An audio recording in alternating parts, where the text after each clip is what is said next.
Le ministère des Affaires étrangères de l'Azerbaïdjan a condamné mercredi les menaces et les pressions de Paris, suite au rappel par la France pour consultation de son ambassadrice en poste à Bakou. Les relations diplomatiques entre les deux pays se sont détériorées ces derniers mois. Tensions diplomatiques entre Bakou et Paris. L'Azerbaïdjan a dénoncé, mercredi 17 avril, les menaces et les pressions de la France au lendemain du rappel pour consultation de son ambassadrice en poste à Bakou. La partie azerbaïdjanaise a indiqué à plusieurs reprises à la France qu'un langage de menaces et de pression n'apporterait aucun résultat, et déclare une fois de plus qu'elle prendra toutes les mesures nécessaires pour protéger ses intérêts nationaux, a indiqué la diplomatie azerbaïdjanaise dans un communiqué. Les démarches et les déclarations officielles de notre pays à l'égard de la France n'ont été qu'une réponse aux activités destructrices de ce pays, a poursuivi le ministère, déplorant une campagne de diffamation. Mardi soir, la diplomatie française avait de son côté dénoncé des actions unilatérales dommageables de la part de Bakou.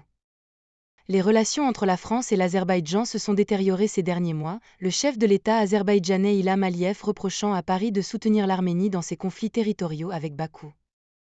Et il est évident que les actions de la France, qui arme massivement l'Arménie et encourage le militarisme dans la région, ne servent pas la paix, a dénoncé mercredi la diplomatie azerbaïdjanaise. Un ressortissant français détenu pour espionnage. Pendant 30 ans, l'Arménie et l'Azerbaïdjan, deux ex-républiques soviétiques, se sont affrontés pour le contrôle de la région séparatiste du Haut-Karabakh.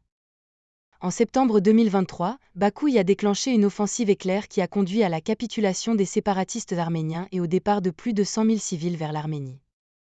Bakou et Erevan ont récemment annoncé leur volonté de normaliser leurs relations, mais aucune avancée significative n'a été réalisée à ce stade. Dans ce dossier, la France, terre d'accueil d'une importante diaspora arménienne, s'est dite prête à participer aux efforts de médiation, tout en affichant son soutien sans faille à l'Arménie. Début avril, Paris avait déploré la prolongation de la détention provisoire en Azerbaïdjan d'un ressortissant français accusé d'espionnage, des allégations que les autorités françaises ont catégoriquement rejetées. 3 semaines après son arrestation, Bakou avait annoncé l'expulsion de 2 diplomates français, avant que la France n'annonce le lendemain une mesure réciproque identique. Avec AFP.